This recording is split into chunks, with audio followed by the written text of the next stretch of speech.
Hello, ಕರ್ನಾಟಕದ ಸ್ಪರ್ಧಾರ್ಥಿಗಳಿಗೆ ನಮಸ್ಕಾರಗಳು. ಈ ವಿಡಿಯೋದಲ್ಲಿ ನಾವು ಕರ್ನಾಟಕ PDO ಮತ್ತು ವಿಲೇಜ್ ಅಕೌಂಟೆಂಟ್ಗೆ ಸಂಬಂಧಪಟ್ಟಂತಹ ಮಾಡೆಲ್ ಕ್ವಶನ್ ಪೇಪರ್ ಡಿಸ್ಕಸ್ ಮಾಡೋಣ. ಸೊ ಇದು ಏನಪ್ಪ ಅಂತಂದರೆ 17ನೇ ಪೇಪರ್ 2ಗೆ ಸಂಬಂಧಪಟ್ಟಿರ್ತಕ್ಕಂಥ ಮಾಡೆಲ್ ಕ್ವಶನ್ ಪೇಪರ್ ಆಗಿದೆ. ಅದಕ್ಕೋಸ್ಕರ ಹೊಸದಾಗಿ ಬಂದಿರೋರು ಚಾನಲ್ಗೆ ಸಬ್ಸ್ಕ್ರೈಬ್ ಮಾಡಿಕೊಡ್ರಿ. ವಿಡಿಯೋನ ಕೊನೆವರೆಗೂ ನೋಡಿ. ಯಾಕಪ್ಪ ಅಂತಂದರೆ ತುಂಬ ಇಂಪಾರ್ಟೆಂಟ್ ಆದಂಥ ಪ್ರಶ್ನೆಗಳಿರ್ತವೆ, ರಿಪೀಟ್ ಆಗೋ ಚಾನ್ಸಸ್ ತುಂಬ ಇರುತ್ತೆ. ಸೊ ಇಲ್ಲಿ ಏನು ನೋಡಿ, ಮೊದಲನೇ ಪ್ರಶ್ನೆ ಏನು ಕೇಳಿದರೆ ನೋಡಿ, ಈ ಅಂಕಿ ಕೊಟ್ಟಿದ್ದಾರೆ, ಕನ್ನಡದ ಈ ಅಂಕಿಯನ್ನು ಮುಂದಿನ ಇಂಗ್ಲೀಷ್ ಅಂಕಿಯೊಂದಿಗೆ ಸರಿ ಹೊಂದಿಸಿ ಗುರುತಿಸಿರಿ ಅಂತ ಕೇಳಿದ್ದಾರೆ. ಸೊ ಇದು ಸಿಂಪಲ್ ಅನಿಸ್ಬೋದು, ಬಟ್ ಕೆಲವೊಂದಿಷ್ಟು ಜನಕ್ಕೆ ಇದು ಅಂಕಿನೇ ಬರ್ತಿರಂಗಿಲ್ಲ. ಅದಕ್ಕೋಸ್ಕರ ನಮ್ಮ ಕನ್ನಡದ ಮೇಲೆ ಈ ರೀತಿಯಾಗಿ ಕೊಟ್ಟಿದ್ದಾರೆ. ಇಲ್ಲಿ ಸರಿಯಾದಂಥ ಉತ್ತರ ಆಪ್ಷನ್ ಬಿ, 10,679. ಇದು ಕನ್ನಡದ ಅಂಕಿ ಸರಿಯಾದ ಹೊಂದಾಣಿಕೆಯಾಗಿದೆ. ಸೊ ಎರಡನೇದು ನೋಡೋಣ ಬನ್ನಿ. ರನ್ನನನ್ನ ಶಕ್ತಿ ಕವಿ ಎಂದವರು ಯಾರು ಅಂತ ಕೇಳಿದ್ದಾರೆ. ಸೊ ರನ್ನನನ್ನ ಶಕ್ತಿ ಕವಿ ಅಂತ ಕರೆದವರು ಯಾರಪ್ಪ ಅಂತಂದರೆ ಕುವೆಂಪುರವರು ರನ್ನನನ್ನ ಶಕ್ತಿ ಕವಿ ಅಂತ ಕರೆದವರಾಗಿದ್ದಾರೆ. ನೆಕ್ಸ್ಟ್ ನೋಡೋದಾದರೆ, ಮಾತು ಬಲ್ಲವನಿಗೆ ಜಗಳವಿಲ್ಲ, ಊಟ ಬಲ್ಲವನಿಗೆ ರೋಗವಿಲ್ಲ, ಈ ಮೇಲಿನ ನಾಣ್ಣುಡಿಯಲ್ಲಿ ಬಳಸಿರುವಂತಹ ಅಲಂಕಾರ ಯಾವುದು ಅಂತ ಕೇಳಿದ್ದಾರೆ. ಸೊ ಇಲ್ಲಿ ಸರಿಯಾದಂಥ ಉತ್ತರ ಆಪ್ಷನ್ ಡಿ ನೋಡಿ. ಏನಪ್ಪ ಅಂದರೆ ದೃಷ್ಟಾಂತ ಅಲಂಕಾರವು ಈ ಒಂದು ವಾಕ್ಯದಲ್ಲಿ ಬಳಸಲಾಗಿದೆ, ದೃಷ್ಟಾಂತ ಅಲಂಕಾರ. ನೆಕ್ಸ್ಟ್ ಕ್ವಶನ್ ಪೇಪರ್ ಲೆವೆಲ್ ಇದೇ ಟೈಪ್ ಬರುತ್ತೆ. ಭೂಮಿಗೆ ಬಿದ್ದ ಬೀಜ, ಎದೆಗೆ ಬಿದ್ದ ಅಕ್ಷರ, ಇಂದಲ್ಲ ನಾಳೆ ಫಲ ಕೊಡುವುದು. ಈ ಹೇಳಿಕೆನ ಯಾವ ಲೇಖಕ ತಮ್ಮ ಕೃತಿಯಲ್ಲಿ ಹೇಳಿದ್ದಾರೆ ಅಂತ ಕೇಳಿದ್ದಾರೆ. ಸೊ ಇಲ್ಲಿ ನೋಡಿ, ಸರಿಯಾದಂಥ ಉತ್ತರವಾಗುವುದು ಆಪ್ಷನ್ ಬಿ ನೋಡಿ. ದೇವನೂರು ಮಹಾದೇವರವರು ಈ ಒಂದು ಹೇಳಿಕೆಯನ್ನು ತಮ್ಮ ಕೃತಿಯಲ್ಲಿ ಹೇಳಿದ್ದಾರೆ. ಆಪ್ಷನ್ ಬಿ ಇಲ್ಲಿ ಸರಿಯಾದಂತಹ ಉತ್ತರ. ನೆಕ್ಸ್ಟ್ ನೋಡೋದಾದರೆ, ಪಾಠ ಕಲಿಯಲು ಶಾಲೆಗೆ ವಿದ್ಯಾರ್ಥಿಗಳು ಹೋದರು, ಈ ವಾಕ್ಯವನ್ನು ಕ್ರಮಬದ್ಧವಾಗಿ ಜೋಡಿಸಿರಿ ಅಂತ ಕೇಳಿದರೆ. ಸೊ ಇಲ್ಲಿ ಜೋಡಿಸಿ ಬರೆದಾಗ ನೋಡಿ, ಏನಪ್ಪ ಅಂತಂದರೆ ವಿದ್ಯಾರ್ಥಿಗಳು ಫಸ್ಟ್ ಬರುತ್ತಾ, ವಿದ್ಯಾರ್ಥಿಗಳು ಪಾಠ ಕಲಿಯಲು ಶಾಲೆಗೆ ಹೋದರು ಅನ್ನೋದು ಸರಿಯಾದಂಥ ಉತ್ತರ. ಆಪ್ಷನ್ ಡಿ ಸರಿಯಾಗುತ್ತೆ ಹೊಂದಾಣಿಸಿ ಬರೆದಾಗ. ನೆಕ್ಸ್ಟ್ ಇಲ್ಲಿ ಇಂಗ್ಲೀಷ್ ವರ್ಡ್ ಕೇಳಿದ್ದಾರೆ ನೋಡಿ. In the following questions on idiomatic phrase a proverb has been given followed by some alternative, choose the which expresses the meaning of the given idiom or proverb in the given salt ಅಂತ ಕೇಳಿದ್ದಾರೆ. ಸೊ ಇಲ್ಲಿ ನೋಡಿ, ಏನಪ್ಪ ಅಂತಂದರೆ ಇದರೊಳಗಡೆ ಇದು ಕೊಟ್ಟಿದ್ದಾರೆ, ಒಂದು ವರ್ಡ್ ಕೊಟ್ಟಿದ್ದಾರೆ, to take with grain of salt ಅನ್ನೋದು. ಇದಕ್ಕೆ ಒಂದು ಪ್ರವರ್ಬ್ ಮತ್ತು ಫ್ರೇಸ್ ಬರುತ್ತೆ, ಅದನ್ನು ಸರಿಯಾಗಿ ಹೊಂದಿಸಿ ಬರೆಯಿರಿ ಅಂತ ಕೇಳಿದ್ದಾರೆ. ಸೊ ಇಲ್ಲಿ 4 ಆಪ್ಷನ್ಗಳನ್ನು ನೋಡಿದಾಗ ಆಪ್ಷನ್ ಎ ಸರಿಯಾಗುತ್ತೆ. To take with some reservation ಅನ್ನೋದು ಸರಿಯಾದಂತಹ ಒಂದು ಈ ವಾಕ್ಯದ ಒಂದು ರಿಪ್ಲೇಸ್ಮೆಂಟ್ ಅಥವಾ ಅದರ ಅರ್ಥವನ್ನು ಕೊಡ್ತಕ್ಕಂಥ ಒಂದು ಆಪ್ಷನ್ ಆಗಿದೆ. To take with some reservation ಅನ್ನುವಂಥದ್ದು ನೋಡಿ. ಏನಪ್ಪ ಅಂತಂದರೆ ಇದರಲ್ಲಿ ಆಲ್ರೆಡಿ 5 ಕನ್ನಡ ಕ್ವಶನ್ ಕೇಳಿದ್ದಾರೆ. ನೆಕ್ಸ್ಟ್ ಸಡನ್ ಇಂಗ್ಲೀಷ್ ಕ್ವಶನ್ಗಳು ಸ್ಟಾರ್ಟ್ ಆಗಿದ್ದಾವೆ. ಸೊ ಅದಾದಮೇಲೆ ನೆಕ್ಸ್ಟ್ ಮತ್ತೆ ಕನ್ನಡ ಬರುತ್ತೆ. ಟೋಟಲ್ 35 ಇಂಗ್ಲೀಷ್, 35 ಕನ್ನಡ, ಮತ್ತು ಇನ್ನು ಎಷ್ಟು ಉಳಿತು 30 ಕಂಪ್ಯೂಟರ್ಗೆ ಸಂಬಂಧಪಟ್ಟಂಥ ಪ್ರಶ್ನೆ ಪತ್ರಿಕೆ ಪೇಪರ್ 2ದಲ್ಲಿ ಇರುತ್ತೆ. ಸೊ ನೋಡ್ಕೊಡ್ರಿ. ಸೊ ಇಲ್ಲಿ ಏನು ಕೇಳಿದ್ದಾರೆ ನೋಡಿ, ಮ್ಯಾಚ್ ದ ಫಾಲೋಯಿಂಗ್ ಅಂತ ಕೇಳಿದ್ದಾರೆ. ವರ್ಡ್ಸ್ ಕೊಟ್ಟಿದ್ದಾರೆ ಮತ್ತು ಅದರ ಮೀನಿಂಗನ್ನು ಕೊಟ್ಟಿದ್ದಾರೆ. ಸೊ ಇದನ್ನು ಹೊಂದಿಸಿ ಬರೆದಾಗ ಸ್ಟ್ರೈಪ್ ದ ಮೀನಿಂಗ್ ಏನಪ್ಪ ಅಂತಂದರೆ ಇದು ಟ್ರಬಲ್ ಅನ್ನೋದಾಗುತ್ತೆ. Strife the meaning trouble. ಇನ್ನು ವೆಕ್ಸ್ಡ್ ಅನ್ನುವಂಥದ್ದರ ಮೀನಿಂಗ್ ಏನಪ್ಪ ಅಂತಂದರೆ ಇದು ಅನಾಯ್ಡ್. ವೆಕ್ಸ್ಡ್ ಅಂತಂದರೆ ಅನಾಯ್ಡ್ ಅನ್ನೋದು ಅದರ ಅರ್ಥ ಆಗುತ್ತೆ. ಸ್ಪೆಲ್ ಅಂತ ಅಂದರೆ ಏನಪ್ಪ ಅಂತಂದರೆ ಇದು ಸ್ಪೆಲ್ ಅಂದರೆ ಮ್ಯಾಜಿಕ್ ಸ್ಪೆಲ್ ಅಂತ ಕರಿತೀವಿ. ಇನ್ನು ಸಬ್ಮಿಟ್ ಅಂತ ಅಂದರೆ ಇದು ಟಾಪ್ ಅನ್ನೋದಾಗುತ್ತೆ. ಸೊ ಇಲ್ಲಿ ಸರಿಯಾದ ಹೊಂದಾಣಿಕೆ ನೋಡಿ, ಆಪ್ಷನ್ ಎ ಸರಿಯಾಗುತ್ತೆ ಇಲ್ಲಿ. ನೆಕ್ಸ್ಟ್ ಯಾರು ಬಿಟ್ಟು ಹೋಗ್ಬೇಡಿ, ಕ್ವಶನ್ ಸ್ವಲ್ಪ ಅರ್ಥ ಮಾಡ್ಕೊಳಕ್ಕೆ ನೋಡಿರಿ, ಸಾಲ್ವ್ ಮಾಡೋಕ್ಕೆ ನೀವು ಟ್ರೈ ಮಾಡಿರಿ. Choose the correct answer in the following after removing the adverb too ಅನ್ನುವಂಥ, ಅಂದರೆ ಟೂ ಅನ್ನು ಇಲ್ಲಿ ಟೂ ಅಂತ ಕೊಟ್ಟು there is the news is too good to be true ಅಂತ ಕೇಳಿದರೆ. ಸೊ ಇದನ್ನು ತೆಗೆದು ನಾವು ಯಾವ ರೀತಿಯಾಗಿ ಇದನ್ನು ಹೊಂದಿಸಿ ಬರೆಯಬಹುದು ವಾಕ್ಯವನ್ನು ಅಂತ ಅಂದರೆ ಇಲ್ಲಿ ಸರಿಯಾದಂಥ ಉತ್ತರ ಆಪ್ಷನ್ ಡಿ ನೋಡಿ. The news is so good that it cannot be true ಅನ್ನೋದು ಸರಿಯಾದಂತಹ ಒಂದು ಇದಾಗುತ್ತೆ. Next Zulfikar Ghose is dash poet and dash essayist ಅಂತ ಕೇಳಿದ್ದಾರೆ. ಸೊ ಇಲ್ಲಿ ನೋಡಿ, ಬಿಟ್ಟ ಸ್ಥಳವನ್ನು ತುಂಬಿರಿ ಅಂತ ಕೇಳಿದ್ದಾರೆ. ಸೊ ತುಂಬಿ ಬೆಳೆದಾಗ ಇಲ್ಲಿ ಹೊಂದಾಣಿಕೆ ಆಗೋದು ಜುಲ್ಫಿಕರ್ ಗೋಸ್ ಈಸ್ ಅಂತಾಗುತ್ತೆ. A poet and an essayist ಅಂತ ಕರೀತಾರೆ. ಆ್ಯನ್ ಎಸೆಯಿಸ್ಟ್, ಅ ಪೊಯೆಟ್ ಮತ್ತು ಆ್ಯನ್ ಎಸೆಯಿಸ್ಟ್ ಅನ್ನೋದು ಸರಿಯಾದ ಉತ್ತರ ಆಪ್ಷನ್ ಸಿ ಸರಿಯಾಗುತ್ತೆ. Next he said I clean my teeth twice a day. Select the option which best expresses the given statement in the indirect speech. So ಇಲ್ಲಿ direct ಸ್ಪೀಚ್ನಲ್ಲಿ ಕೊಟ್ಟಿದ್ದಾರೆ, ಅದನ್ನು indirect ಸ್ಪೀಚ್ನಲ್ಲಿ ನಾವು ಕನ್ವರ್ಟ್ ಮಾಡಿದಾಗ ಯಾವ ರೀತಿಯಾದ ಆನ್ಸರ್ ಬರುತ್ತೆಪ್ಪ ಅಂತಂದರೆ, ಹಿ said that he cleanse is teeth twice a day ಅನ್ನೋದು ಒಂದು ಇಂಡೈರೆಕ್ಟ್ ಸ್ಪೀಚ್ ಆಗಿದೆ ಇಲ್ಲಿ. Next in the following question choose the alternative which best expresses the meaning of the word underlined in the sentence ಅಂತ ಕೇಳಿದರೆ. So ಇಲ್ಲಿ underline ಮಾಡಿರ್ತಕ್ಕಂಥ ವರ್ಡ್ನ ಅರ್ಥ ಏನು ಅಂತ he was the most disputatious student I have ever had ಅಂತ ಕೇಳಿದ್ದಾರೆ. So ಇದರಲ್ಲಿ ಡಿಸ್ಪ್ಯೂಟೇಷಿಯಸ್ ಅನ್ನುವಂಥದ್ರ ಅರ್ಥ ಏನು ಅಂತ, ಈ ವಾಕ್ಯಕ್ಕೆ ಸಂಬಂಧಪಟ್ಟಂತೆ ಇದರ ಮೀನಿಂಗ್ನ ನಾವು ಗುರುತು ಮಾಡ್ಕೋಬೇಕು. ಸೊ ಯಾವುದೇ ಒಂದು ನಮಗೆ ಗೊತ್ತಿರ್ತಕ್ಕಂಥದ್ದಲ್ಲಿ ಈ ವಾಕ್ಯದಲ್ಲಿ ಅದರ ಅರ್ಥ ಏನು ಕೊಡುತ್ತೆ ಅಂತ. ಸೊ ಇಲ್ಲಿ ಸರಿಯಾದಂಥದ್ದು ಸ್ಕ್ಯಾಂಡಲಸ್ ಅಂತ ಆಗುತ್ತೆ. ಸ್ಕ್ಯಾಂಡಲಸ್, ಡಿಸ್ಪ್ಯೂಟೇಷಿಯಸ್ ಅಂತ ಅಂದರೆ ಸ್ಕ್ಯಾಂಡಲಸ್ ಅನ್ನೋದು ಈ ವಾಕ್ಯದಲ್ಲಿ ಅರ್ಥವನ್ನು ಕೊಡುತ್ತದೆ. Next, Aman Pandit wants to write a letter to the sub-divisional officer for a telephonic connection. The courteous leave taking his letter should be ಅಂತ ಕೇಳಿದ್ದಾರೆ. ಸೊ ಅವ ಒಂದು ಲೆಟರ್ ಬರೀಬೇಕಾಗಿತ್ತು ಟೆಲಿಫೋನಿಕ್ ಕನೆಕ್ಷನ್ ಸಲುವಾಗಿ, ಹೊಸ ಟೆಲಿಫೋನಿಕ್ ಕನೆಕ್ಷನ್ ಸಲುವಾಗಿ. ಸೊ ಅವ ಏನಂತ start ಮಾಡ್ಬೇಕಂತ, ಏನು ಕರ್ಟಿಯಸ್ ಲೀವ್ ಅಂತ ಅಂದರೆ ಏನು ತೊಗೋಬೇಕಂತ ಕೇಳಿದ್ದಾರೆ. ಸೊ ಲೆಟರ್ ಶುಡ್ ಬಿ, ಇಲ್ಲಿ ಸರಿಯಾದಂಥ ಉತ್ತರ ಆಪ್ಷನ್ ಸಿ ನೋಡಿ, ಯುವರ್ಸ್ ಫೇತ್ಫುಲ್ಲಿ ಅಂತ ಅವನು ಅವರಿಗೆ ಮೆನ್ಷನ್ ಮಾಡಬೇಕಾಗತ್ತೆ. ಯುವರ್ಸ್ ಫೇತ್ಫುಲ್ಲಿ ಅಂತ ಅವನು ತನ್ನ ಬಗ್ಗೆ ಹೇಳಿಕೊಡ್ಬೇಕಾಗತ್ತೆ. Next, correct transitive verb of the intransitive verb given in this sentence below ಅಂತ ಕೇಳಿದ್ದಾರೆ. So all his friends dash him ಅಂತ ಕೇಳಿದ್ರೆ. ಸೊ ಇದನ್ನು ಟ್ರಾನ್ಸಿಟಿವ್ ವರ್ಡ್ ಯಾವುದಪ್ಪ ಅಂತಂದ್ರೆ ಇಲ್ಲಿ ಆಪ್ಷನ್ ಸಿ ಸರಿಯಾಗುತ್ತೆ. ಏನಪ್ಪ ಅಂದ್ರೆ laughed at. All his friends laughed at him ಅನ್ನುವುದು ಒಂದು ಬಿಟ್ಟ ಸ್ಥಳದ ಸರಿಯಾದ ವಾಕ್ಯವಾಗುತ್ತೆ. Next, the first English writer to receive Jnanpith award is ಅಂತ ಕೇಳಿದ್ದಾರೆ. ಸೊ ಈ ಜ್ಞಾನಪೀಠ ಪ್ರಶಸ್ತಿಯನ್ನು ಪಡೆದಂತಹ ಮೊದಲ ಇಂಗ್ಲೀಷ್ ರೈಟರ್ ಯಾರು ಅಂತ ಕೇಳಿದ್ದಾರೆ. ಸೊ ಇಲ್ಲಿ ಸರಿಯಾದಂಥ ಉತ್ತರ ಆಪ್ಷನ್ ಸಿ ನೋಡಿ, ಅಮಿತಾವ್ ಘೋಷ್. ಅಮಿತಾವ್ ಘೋಷನು ಜ್ಞಾನಪೀಠ ಪ್ರಶಸ್ತಿ ಪಡೆದಂತಹ ನಮ್ಮ ಭಾರತದ ಮೊದಲ ಇಂಗ್ಲೀಷ್ ಲೇಖಕರಾಗಿದ್ದಾರೆ. Next, select the word which means the same as the group of the given words ಅಂತ ಕೇಳಿದ್ದಾರೆ. So the medical science of the problem of the old aged people ಅಂತ ಕೇಳಿದ್ದಾರೆ. So medical science of the problems of the old aged people ಅಂತಂದರೆ ಇದೆಲ್ಲದಕ್ಕೂ ಒಂದೇ ವಾಕ್ಯದಲ್ಲಿ ಅದರ meaning ಕೊಡುತ್ತೆ. ಅದಕ್ಕೆ ಏನಂತ ಕರೀತಾರೆ ಅಂತಾರೆ, ಇಲ್ಲಿ ಆಪ್ಷನ್ ಸಿ ನೋಡಿ, ಗೆರಿಯಾಟ್ರಿಕ್ಸ್. ಇಲ್ಲಿ ನೋಡಿ ನೀವು ಸ್ವಲ್ಪ ಓದ್ಕೊಡ್ರಿ, ಗೆರಿಯಾಟ್ರಿಕ್ಸ್ ಅಂತ ಕರೀತಾರೆ ಇದಕ್ಕೆ. ಆಪ್ಷನ್ ಸಿ ಇಲ್ಲಿ ಸರಿಯಾದ ಉತ್ತರ. Fill in the blank with one word that substitutes with the definition of the given ಅಂತ ಕೇಳಿದ್ದಾರೆ. ಸೊ ಇದನ್ನು in a or an public government or historical records are kept ಅಂತ ಕೇಳಿದ್ದಾರೆ. ಸೊ ಇಲ್ಲಿ ಸರಿಯಾದಂಥ ಉತ್ತರವಾಗುವುದು ಆಪ್ಷನ್ ಬಿ ಸರಿಯಾಗುತ್ತೆ. In an a or an archive public government or historical records are kept ಅನ್ನೋದು ಸರಿಯಾದ ಹೊಂದಾಣಿಕೆಯಾಗಿದೆ. Fill in the blank with the opposite word of the underlined word ಅಂತ ಕೇಳಿದ್ದಾರೆ. So unlike his stingy brother he is ಅಂತ ಕೇಳಿದ್ದಾರೆ. So ಇದು ಸ್ಟಿಂಗಿ ಅನ್ನೋದರ opposite word ನಾವು ಇಲ್ಲಿ ಫಿಲ್ ಮಾಡಬೇಕಾಗತ್ತೆ. ಸೊ ಇಲ್ಲಿ ಸರಿಯಾದಂಥ ಉತ್ತರವಾಗುವುದು ಆಪ್ಷನ್ ಡಿ ನೋಡಿ, generous. Unlike he stingy brother he is generous ಅಂದರೆ ಅವನ ಅಣ್ಣಕ್ಕಿಂತ ಅವನು ಜನರಸ್ ಇದ್ದಾನೆ ಅಂತ ಆಗುತ್ತೆ. ನೆಕ್ಸ್ಟ್, ಅಣ್ಣ ಅಥವಾ ತಮ್ಮ. Fill in the blank with the opposite word of the underlined word. The officer condemns me most of the times while he always dash her ಅಂತ ಕೇಳಿದರೆ. ಸೊ ಕಂಡೆಮ್ಸ್ ಅನ್ನೋದರ ವಿರುದ್ಧಾರ್ಥಕ ಪದ ಏನು ಅಂತ. ಇಲ್ಲಿ ಸರಿಯಾದಂಥ ಉತ್ತರ ಆಪ್ಷನ್ ಟು,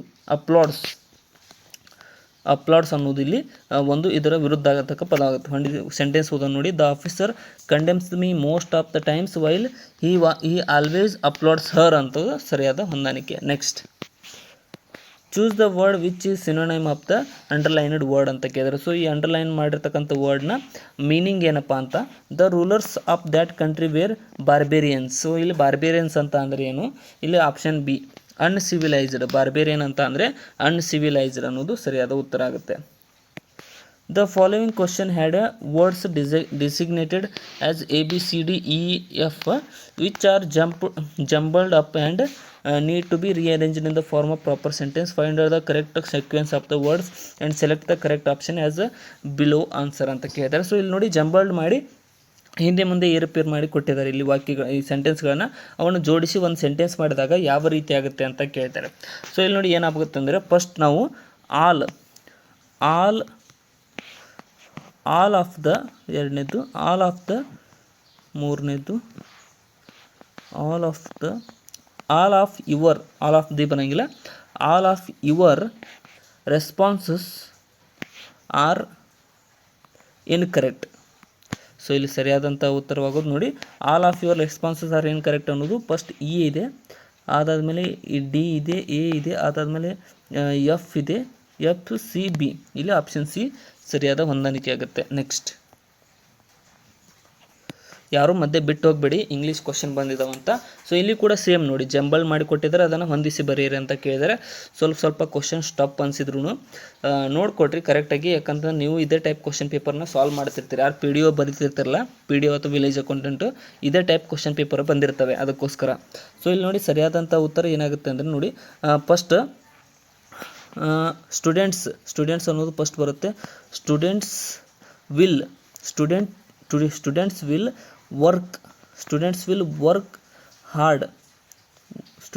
ವರ್ಕ್ ಹಾರ್ಡ್ ಅದಾದಮೇಲೆ ವರ್ಕ್ ಹಾರ್ಡ್ ಆ್ಯಂಡ್ ಸಕ್ಸೀಡ್ ಆಗುತ್ತೆ.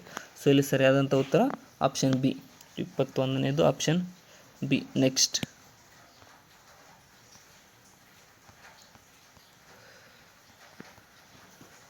Choose the right option to fill in the blanks ಅಂತ ಕೇಳಿದರೆ, our uncle dash a silver idol and dash it home yesterday ಅಂತ ಕೇಳಿದರೆ. ಸೊ ಇಲ್ಲಿ ಬಿಟ್ಟ ಸ್ಥಳವನ್ನು ತುಂಬಿ ಬರೆದಾಗ ಅವ್ರ uncle bought a silver idol and brought it home yesterday ಅಂತ ಕೇಳಿದರೆ. ಸೊ ಬಾಟ್ ಅಂತ ಅಂದರೆ ಕೊಂಡುಕೊಳ್ಳುವುದು, ಸೊ ಬ್ರಾಟ್ ಅಂತಂದರೆ ತರುವುದು.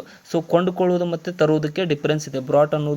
ಬಾಟ್ ಅಂತ ಅಂದರೆ ಅಂಗಡಿಯವರಿಂದ ಕೊಂಡುಕೊಳ್ಳೋದು, ಬ್ರಾಟ್ ಅಂತ ಅಂದರೆ ಅದನ್ನು ತರುವುದು. ನೆನ್ಪಿಟ್ಕೊಳ್ರಿ, ಬ್ರಾಟ್ ಬೇರೆ, ಬಾಟ್ ಬೇರೆ. Choose the option to fill in the blank. The couples are ಏನಪ್ಪ ಅಂತಂದ್ರೆ, the couples are not yet ready to tie the knot. So ಇಲ್ಲಿ ಸರಿಯಾದಂತಹ ಉತ್ತರ ಆಪ್ಷನ್ ಡಿ ಆಗುತ್ತೆ. Next, fill the correct sentence that agrees to the first sentence ಅಂತ ಕೇಳಿದ್ರೆ, if you do not hurry next ಏನಂತ ಕೇಳಿದ್ರೆ, so if you do not hurry you will miss the train ಅನ್ನೋದು ಇಲ್ಲಿ ಸರಿಯಾದ ಹೊಂದಾಣಿಕೆ ಆಗುತ್ತೆ. Next, fill the correct articles in the following sentence ಅಂತ ಕೇಳಿದರೆ, ಸೊ ಇಲ್ಲಿ ಆರ್ಟಿಕಲ್ಸ್ನ ನಾವು ಹೊಂದಿಸಿ ಬರೆದಾಗ ಏನಾಗುತ್ತೆ ಅಂದರೆ, ದ ರಿಚ್ ಅಂತ ಬಂದಾಗ ದ ಅಂತ ಬರಬೇಕು. The rich and the poor, rich ಆಗಲಿ ಪುವರ್ ಆಗಲಿ, form different sections in any society. Rich ಮತ್ತು ಪುವರ್ ಜನರು ಬೇರೆ ಬೇರೆ ಸೊಸೈಟಿಗಳನ್ನು ರೆಡಿ ಮಾಡ್ತಾರೆ ಅನ್ನೋದು ಹೊಂದಾಣಿಕೆ ಆಗುತ್ತೆ. Fill in the correct articles of the following sentences. Mister Shyam always wanted to interview a novelist. Yesterday he met one of a book shop. He conducted dash ಅಂತ ಕೇಳಿದರೆ, so he conducted an interview of the novelist ಅನ್ನೋದು ಸರಿಯಾದ ಹೊಂದಾಣಿಕೆ ಆಗುತ್ತೆ, option D. Next, identify the correct form of tense in the following sentence ಅಂತ ಕೇಳಿದರೆ, so ಇಲ್ಲಿ ಒಂದು ಬಿಟ್ಟ ಸ್ಥಳವನ್ನು ಟೆನ್ಸ್ ಮೂಲಕ ತುಂಬಿ ಅಂತ. ಇಲ್ಲಿ ಸರಿಯಾದಂಥ ಉತ್ತರ he gets up every day at 6 o'clock ಅನ್ನೋದು ಸರಿಯಾದ ಉತ್ತರ ಆಗುತ್ತೆ. Next, identify the correct tense of the given sentence ಅಂತ ಕೇಳಿದರೆ, so I met a man who was crying a log of food ಅಂತ ಕೇಳಿದರೆ ಆಪ್ಷನ್ ಡಿ ಇಲ್ಲಿ ಸರಿಯಾದಂಥ ಉತ್ತರ. Next, add a prefix so that the word conveys the meaning given in the brackets.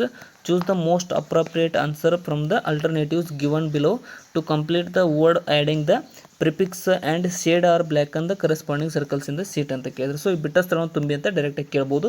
ಈ lost his marks because his handwriting was ineligible. ಇಲ್ಲಿ ಸರಿಯಾದಂಥ ಉತ್ತರವಾಗುವುದು option D, ಇಲ್ಲಿಜಿಬಲ್ ಅನ್ನೋದು ಸರಿಯಾದ ಹೊಂದಾಣಿಕೆ ಆಗುತ್ತೆ. Next, add a suffix so that the word conveys the meaning of the given bracket. Choose the, ಇಲ್ಲಿ ಕೂಡ ಬಿಟ್ಟ ಸ್ಥಳವನ್ನು ತುಂಬಿ. The president gave a prize. So ಇಲ್ಲಿ ಆಪ್ಷನ್ಗಳನ್ನು ನೋಡಿದ ತಕ್ಷಣ gave a worthy speech at the end of the function ಅನ್ನೋದು ಸರಿಯಾದ ಹೊಂದಾಣಿಕೆ. Next, add a suffix so that the word conveys ಅಂದರೆ ಹಿಂದಿನ ಪ್ರಿಫಿಕ್ಸ್ ಅಂದರೆ ಪ್ರೀ ಅಂತ ಬಂದರೆ ಅದರ ಮುಂದುಗಡೆ ತುಂಬಬೇಕಾಗಿರ್ತದೆ. ಸಫಿಕ್ಸ್ ಅಂತ ಬಂದರೆ ಅದರ ಹಿಂದ್ಗಡೆ ಹಾಕಬೇಕಾಗಿರುತ್ತೆ. He had a brother dash relation with his neighbour ಅಂತ ಕೇಳಿದ್ರೆ, so he had a brotherly. ಇಲ್ಲಿ ಇದು ಬ್ರದರ್ ಅಂತ ಐತಿ, ಈ ವರ್ಡಿಗೆ ನೆಕ್ಸ್ಟ್ ತುಂಬಿದರೆ ಸಫಿಕ್ಸ್, ಇದ್ರ ಮುಂದೆ ತುಂಬಿದರೆ ಪ್ರಿಫಿಕ್ಸ್. ಇದಷ್ಟು ನೆನ್ಪಿಟ್ಕೊಡ್ರಿ. Had brotherly relationship with his neighbour ಅನ್ನೋದು ಸರಿಯಾದಂಥ ಉತ್ತರ. Choose the most suitable alternative to make the sentence logical and shade black ಅಂತ corresponding. The bird has dash nest in the tree ಅಂತ ಕೇಳಿದರೆ, ಸೊ ಇಲ್ಲಿ ಇದು ತುಂಬಿ ಬರೆದಾಗ the bird has built a nest in a tree ಅನ್ನೋದು ಸರಿಯಾದ ಹೊಂದಾಣಿಕೆ. ಬಿಲ್ಟ್ ಅನ್ನೋದು ಆಪ್ಷನ್ ಸಿ ಸರಿಯಾಗುತ್ತೆ. Next, choose the right conjunction for the following sentence and shade or back on the circles in your answer sheet. ಇಲ್ಲಿ ಸರಿಯಾದ ಹೊಂದಾಣಿಕೆ ಆಗೋದು option D ಸರಿಯಾಗುತ್ತೆ. Although I was tired I manage to complete the task ಅನ್ನೋದು ಸರಿಯಾದಂಥ ಉತ್ತರ. ಇನ್ನು choose the suitable interjection for the following sentence and shade or black on the corresponding answer in the answer sheet. So ಇಲ್ಲಿ ಸರಿಯಾದಂಥ ಉತ್ತರವಾಗೋದು option B, bravo that was a great goal ಅನ್ನೋದು ಸರಿಯಾದಂಥ ಉತ್ತರ. ಅದೊಂದು ಏನೋ ಎಕ್ಸ್ಪ್ರೆಷನ್ ಅದು ಬ್ರಾವೋ ಅನ್ನುವಂಥದ್ದು.